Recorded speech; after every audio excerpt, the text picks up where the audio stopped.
Okay, I'm trying something new. A friend of mine told me that you can record this way, so I wanted to record something briefly this morning, a thought that I had on my mind and that I want to share with you.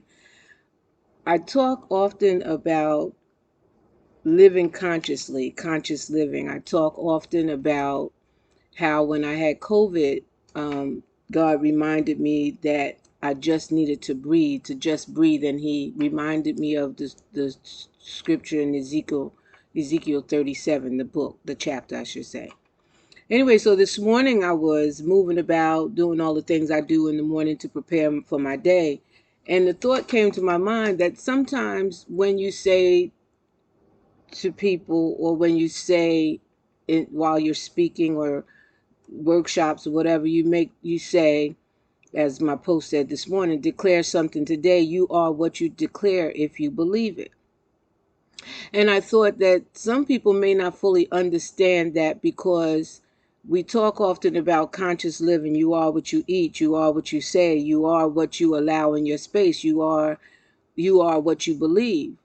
The thought came to my mind that sometimes we're in a space or a place that we did not choose. And so if you find yourself in that place, yet you find someone constantly saying you are what you believe, you are what you allow in your space, it becomes difficult to receive, because your first thought is, well, while that may be true, the space I'm currently in, I didn't choose. And while that may be true, what I'm experiencing right now, I did not choose. I did not have a choice. So the question is conscious living just about choices? And to that I say yes. And I say yes because even when we find ourselves, and I hope that this will encourage you this morning, even when we find ourselves in places in situations that we did not choose, we don't have to accept what that environment is putting on us. In other words, you may be in a impoverished state, not by choice, or you may be in a marriage that's going nowhere fast and you want out. You may be in a situation that you cannot figure out where to go or how to move about out of fear. But just because you find yourself, your physical self, in a particular place, it does not mean that your mental self has to accept what's in front of you.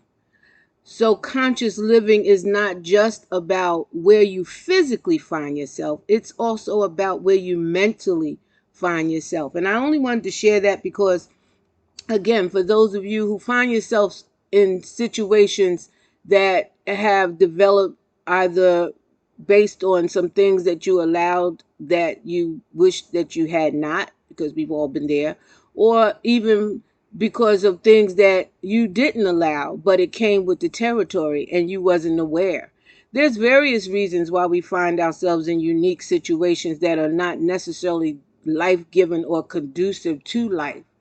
But conscious living, living consciously, is recognizing those spaces and places that are not in line with our purpose, with who we call ourselves, who we are meant to be, and allowing ourselves to declare that I'm not my current situation.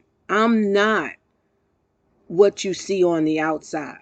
I am who God says I am. And I hope that that will encourage you to continue, and will encourage you to still remember that your circumstance does not define you. You define you. He defined us, and you define you. God bless you. I love you. I hope you have a fantastic day. And like I always say, whatever you do, have a cup of coffee on me. Okay? I'll talk to you soon. Have a good one.